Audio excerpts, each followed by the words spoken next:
नमस्कार दोस्तों, मैं राज पांडे। आप देख रहे हैं आरसीएन टुडे। आइए जान लेते हैं अभी की बड़ी खबर, मुख्य समाचार के बारे में। अभी की लेटेस्ट अपडेट के बारे में बात करेंगे, पूरी खबर विस्तार से देंगे। सच को सच कहेंगे, झूठ को झूठ कहेंगे, न पक्ष न विपक्ष, ओनली निष्पक्ष। आज के विभिन्न समाचार पत्रों को आप लोगों ने पढ़ा होगा। भर्ती परीक्षाओं से संबंधित कई खबरें हैं, महंगाई से संबंधित खबर है, राजनीतिक मुद्दा है, इत्यादि खबरें आप लोगों को पढ़ने के बाद एक बात का एहसास हुआ होगा कि वास्तव में जो हो रहा है, क्यों हो रहा है, क्या सब कुछ अच्छा हो रहा है या अच्छा होने वाला है, या हम लोग गर्त में जाने वाले हैं। क्या जो बताया जा रहा है वह सच है या झूठ है। आज इसी का पर्दाफाश करेंगे। पूरी जानकारी विस्तार से दूंगा। कौन सी भर्ती आने वाली है, कितने पदों पर आने वाली है, राजनीतिक मुद्दा क्या है, पॉपुलर मुद्दा क्या है, बेरोजगारी का मुद्दा कितना अहम है, प्राथमिक शिक्षक भर्ती कब तक आएगी, हर एक जानकारी मिलेगी। वीडियो को पूरा देखेंगे, आपको पूरी बात समझ में आ जाएगा। और मैं जो भी जानकारी आपको दूंगा चैलेंज के साथ दूंगा, और मैं आपसे कहूंगा कि मेरी बातों को ध्यान से सुनिए, समझिए और इंतज़ार करिए। बातें गलत निकलें उसके बाद कमेंट करके बताइए कि सर आपने गलत जानकारी दी। मैं आप लोगों से हाथ जोड़कर माफ़ी मांग लूँगा, लेकिन जब तक समय पूरा ना हो, जब तक मैं कहूं तब तक आप इंतज़ार करिए। इंतज़ार करने के बाद अगर सही साबित नहीं होता है तब कहिएगा। तो चलिए पहली खबर के बारे में जान लेते हैं। उससे पहले वीडियो को लाइक शेयर कर दें। इसी प्रकार की ऑथेंटिक जानकारी के लिए चैनल को सब्सक्राइब करें, बेल आइकन में ऑल पर सिलेक्ट करें। सबसे पहले मैं बात करूंगा प्राथमिक शिक्षक भर्ती को लेकर। क्या उत्तर प्रदेश में प्राथमिक शिक्षक भर्ती का विज्ञापन जारी होगा? मैं आपको बता दूं, आज जो मैं खबर देने आपको जा रहा हूं या कल की खबर है, और इसके पहले भी लोग गए थे मिलने और ज्ञापन भी दिए थे। मैं ज्ञापन आपको दिखा दूं। ज्ञापन में नई प्राथमिक शिक्षक भर्ती की मांग की गई है बेसिक शिक्षा मंत्री जी से।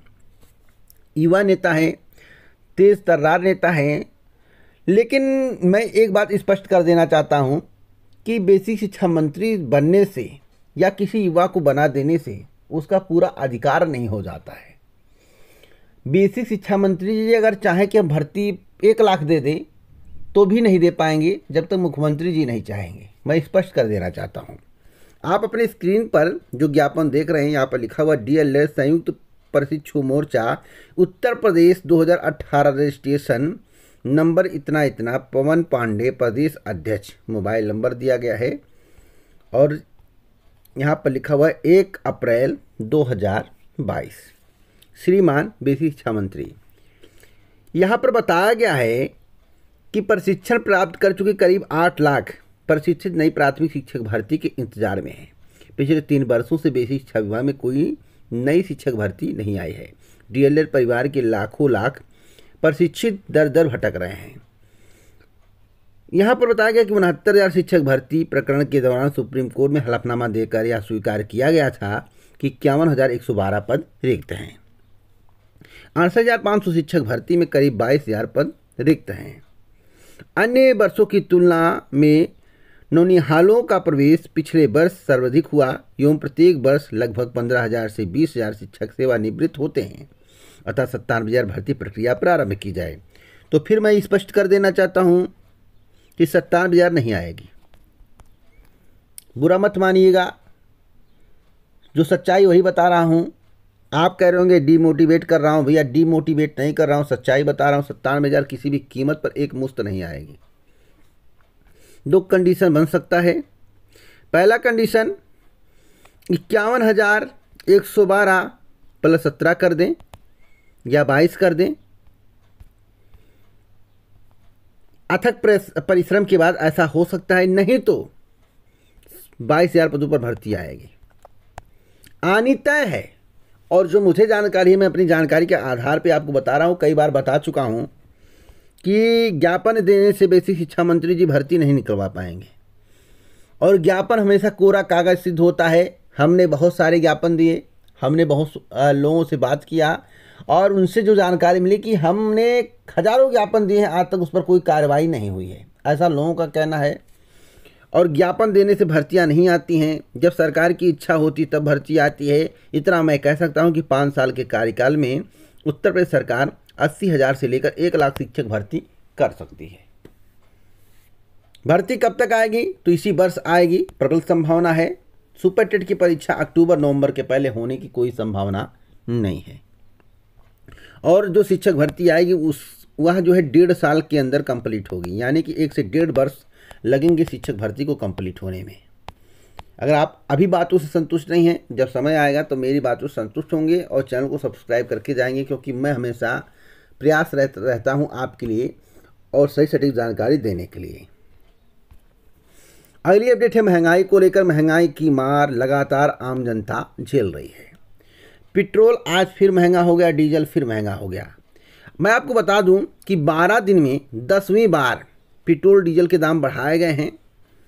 80 पैसे की बढ़ोतरी की गई है। इस समय 103 रुपये के करीब पहुंच गया है पेट्रोल, और 10 दिनों में यानी कि 12 दिनों में 10 बार बढ़ाया गया। 10वीं बार 7 रुपये 20 पैसे तक बढ़ चुका है पेट्रोल और डीजल का दाम। यहाँ पर देखिए, पेट्रोल और डीजल का दाम 7 रुपये 20 पैसे तक बढ़ चुका है। और हमने आपसे कहा है, मेरी बातों को आज फिर सुन लीजिए, बातें गलत निकले तब कहिएगा। हमने बोला था कि मार्च से दाम बढ़ना शुरू होगा। 2023 तक 125 से 150 रुपये तेल के दाम हो जाएंगे। कुछ लोग कहेंगे कि यूक्रेन और रूस के युद्ध के कारण हो रहा है। इसके पहले भी दाम बढ़े थे जब यूक्रेन और रूस का युद्ध नहीं हुआ था, आपको याद होना चाहिए। और 137 दिन चुनाव पीरियड के दौरान दाम नहीं बढ़े हैं। तो चुनाव में सरकार अपनी मंशा के अनुसार अपने अनुरूप दाम नियंत्रित कर देती है, बढ़ाती नहीं है। लेकिन चुनाव समाप्त होने के बाद सरकार अपना पलड़ा झाड़ लेती है, कहती है यह हमारे बस में नहीं है, या कंपनियों पर निर्भर करता है। इसमें कितनी सच्चाई है कमेंट करके ज़रूर बताना। अगली अपडेट है टैबलेट को लेकर और स्मार्टफोन को लेकर। आपको मालूम होगा, समाचार पत्रों में आप लोगों ने पढ़ा होगा कि 1 करोड़ को टैबलेट और स्मार्टफोन मिलेगा। उसके बाद कहा गया कि 70 लाख को मिलेगा और 69 लाख को मिलेगा। लेकिन मैं आपको आज सच्चाई बताना चाहता हूँ। यहाँ पर देखिए, साफ साफ लिखा हो कि 12 लाख विद्यार्थियों को ही मिल पाएंगे टैबलेट और स्मार्टफोन। 5.70 लाख की आपूर्ति नहीं कर सकी कंपनियां, सरकार ने लगाया जुर्माना, होगी वसूली। तो आप सोचिए कि चुनाव समाप्त होने के बाद सबसे बड़ा झटका उन छात्रों को मिला है, उन लोगों को मिला है जो टैबलेट और स्मार्टफोन की चाह रखते थे। उम्मीद थी कि उन्हें मिलेगा। एक बात यहाँ पर और लिखी हुई है, इसे आपको समझने की आवश्यकता है। यहाँ पर लिखा हुआ 2 करोड़ के लिए दोबारा होगा टेंडर। तो संकल्प पत्र के अनुसार 2 करोड़ विद्यार्थियों को टैबलेट स्मार्टफोन देने की घोषणा की गई। इसके लिए सरकार को मंजूरी मिलने के बाद नए सिरे से टेंडर जारी किया जाएगा। और यह देखिएगा, लोकसभा चुनाव के समय वितरित होगा। जहाँ तक मुझे जानकारी है, अगर मेरी बातें गलत निकले तो हो सकता है कि आप कुछ भी कह दें, लेकिन मेरी बातें जहाँ तक हैं गलत नहीं निकलेंगी। लोकसभा चुनाव से ठीक पहले टैबलेट और स्मार्टफोन वितरित किया जाएगा और उसके बाद फिर 2027 विधानसभा चुनाव के पहले वितरित किया जाएगा। इतना मैं कह सकता हूँ। एक और महत्वपूर्ण खबर है भर्तियों को लेकर। सरकारी अस्पतालों में जल्द भरे जाएंगे रिक्त पद। मुख्यमंत्री योगी आदित्यनाथ ने समीक्षा बैठक में जर्जर एम्बुलेंस को बदलकर नए वाहन खरीदने के दिए निर्देश।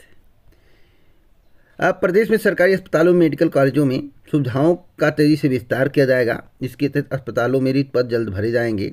इन निर्देश शुक्रवार को मुख्यमंत्री योगी आदित्यनाथ ने उच्च स्तरीय बैठक में अधिकारियों को दिया। उन्होंने कहा है कि जर्जर एम्बुलेंस को तुरंत बदला जाए, फायर सेफ्टी और तरीके का लगाया जाए, अच्छी तरीके का लगाया जाए। लेकिन एक मैं बात समझ नहीं पा रहा हूँ, जो भर्ती करने की बात कही जा रही है, या परमानेंट होगी या आउटसोर्सिंग पर होगी, या स्पष्ट नहीं है। तो यह भी स्पष्ट हो जाना चाहिए। अगर स्पष्ट हो गया हो, मुझे जानकारी नहीं है तो आप लोग कमेंट बॉक्स में बताइएगा। वैसे मुझे जहाँ तक जानकारी लग रही है और जहाँ तक मेरी बातें सही हो सकती हैं कि आउटसोर्सिंग पर ही भर्ती होगी, परमानेंट नहीं होगी। परमानेंट भर्तियाँ बहुत कम होंगी, यानी कि 100% अगर पद खाली हैं तो 90% आउटसोर्सिंग पर और 10% परमानेंट होंगी। रिक्त पदों पर विज्ञापन को लेकर मांग की जा रही है। रिक्त पदों पर विज्ञापन जारी करने की मांग प्रतियोगी छात्र लंबे समय से कर रहे हैं। प्रतियोगी छात्रों ने लोक सेवा आयोग के अध्यक्ष से मांग की है कि आयोग को जिन पदों का याचन प्राप्त हो चुका है उन पदों पर भर्ती प्रक्रिया शीघ्र शुरू की जाए। अभ्यर्थियों का दावा है कि आयोग को PCSJ, पशुधन प्रसार अधिकारी, स्वास्थ्य शिक्षा अधिकारी समेत दर्जन भर भर्तियों के याचन प्राप्त हो चुके हैं, लेकिन आयोग विज्ञापन जारी नहीं कर रहा है। तो विज्ञापन कब आएगा? तो मई माह से विज्ञापन आने स्टार्ट होंगे और सितंबर तक 2 से 3 विज्ञापन आपको देखने को मिल सकते हैं। अगली अपडेट है दरोगा भर्ती के 1329 पदों पर भर्ती परीक्षा परिणाम घोषित हो गया है, जिसके संबंध में कल हमने आपको जानकारी दी। सभी प्रतियोगी छात्रों के जहन में एक सवाल है कि कैंडिडेटों की संख्या इतनी कम थी तो इतना हाई कट ऑफ कैसे चला गया 78-80%। इस कट ऑफ को देखने के बाद प्रतियोगी छात्रों को चिंता सताने लगी है और दिन में भी सपने आने लगे हैं कि दरोगा भर्ती का क्या होगा। और मैं आपको स्पष्ट रूप से बताना चाहता हूं, देख लीजिएगा, दरोगा भर्ती का कट ऑफ चौंकाने वाला होगा। जैसा कि हमने दावा किया है, हमने कहा है, मैं अपना आकलन लगाया हूं, मेरी सोच है उसके अनुसार बताया हूं। वक्त आने के बाद दूध का दूध और पानी का पानी हो जाएगा। परिणाम के संबंध में संस्तुति जल्द सरकार से मिल जाएगी और अप्रैल के दूसरे सप्ताह तक किसी भी हाल में परिणाम जारी करने की तैयारी है। थोड़ा अपडेट करिए। अगली अपडेट है कि मार्च में 1.42 लाख करोड़ GST की रिकॉर्ड वसूली हुई है। अब तक का सर्वाधिक कर संग्रह बीते साल के मुकाबले 15% ज़्यादा। इतना GST वसूला जा रहा है, इतना इनकम सरकार को हो रहा है, तो आखिरकार महंगाई पर नियंत्रण क्यों नहीं हो रहा है? यही बात समझ में नहीं आ रही है। आपको क्या लगता है? आप लोग अपनी राय कमेंट बॉक्स में ज़रूर दीजिएगा। एक और महत्वपूर्ण खबर, 100 दिन का जिक्र हो रहा है।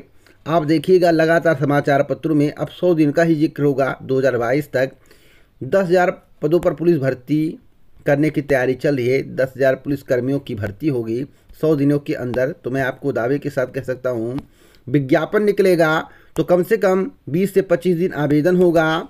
उसके बाद सेंटर बनाए जाएंगे, प्रक्रियाएं आगे बढ़ेंगी तो कम से कम उसमें 45 दिन का समय लगेगा। तो 30 + 45 कितना होता है? 65 होता है। उसके बाद परिणाम आएगा 1.5 से 2 महीने बाद, तो कितना हुआ? 60। 45 और 60 कितना हो गया आप जान सकते हैं। तो मैं आपको बता दूं, यह भर्ती 100 दिन में किसी भी कीमत पर कंप्लीट नहीं होगी। मैं कम से कम बता रहा हूं।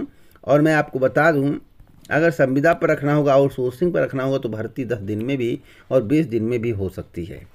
तो यह भर्ती अगर आती है, 10,000 पदों पर भर्ती होती है, तो 1 साल लगेगा भर्ती कंप्लीट होने में, ज्वाइनिंग मिलने में। पुलिस विभाग में 5,381 नए पदों को मंजूरी दी गई है। मुख्यमंत्री के निर्देश के बाद शासन ने शुक्रवार को पुलिस विभाग की विभिन्न इकाइयों में 5,381 नए पदों को मंजूरी दी है। राजपत्रित श्रेणी के 86, अराजपत्रित श्रेणी के 5,295 पद शामिल हैं। ये cyber crime, forensic science, social media, STF व STF ATS आज के लिए हैं। यह जानकारी अपर मुख्य सचिव गृह अवनीश कुमार अवस्थी ने दी है। तो क्या आपको लगता है कि भर्तियां आने वाली हैं? मैं आपको बता दूं, पुलिस भर्ती का विज्ञापन जहां तक मुझे जानकारी है कि मई से लेकर अगस्त के बीच में जारी किया जाएगा, जो कि 26,112 हो सकता है। अभी तो प्रक्रियाएं चल रही हैं, टेंडर प्रक्रिया पूरी होने के बाद ही आगे की प्रक्रिया बढ़ पाएगी। अब मेरी बातें अगर आपको पसंद आई हों तो कमेंट बॉक्स में जरूर बताइएगा। इसी प्रकार की ऑथेंटिक जानकारी के लिए चैनल को सब्सक्राइब करें, बेल आइकन दबाएं, ऑल पर सेलेक्ट करें। जय हिंद, जय भारत, नमस्कार।